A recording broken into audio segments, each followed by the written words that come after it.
आणि मावळमध्ये जी घटना घडली त्या व्यक्तीच्या वडिलांशी बातचीत केली आमचे प्रतिनिधी सचिन चपळगावकर यांनी. पाहूयात.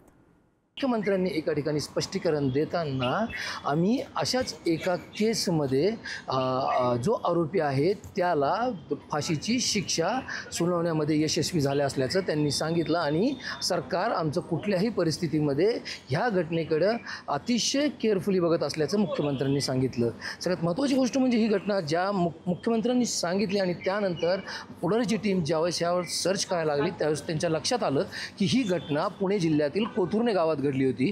आपल्यासोबत पीडितेचे वडील आहेत.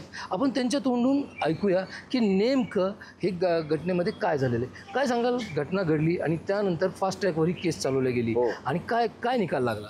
हो, 2 ऑगस्ट 2022 रोजी ही घटना झाली होती.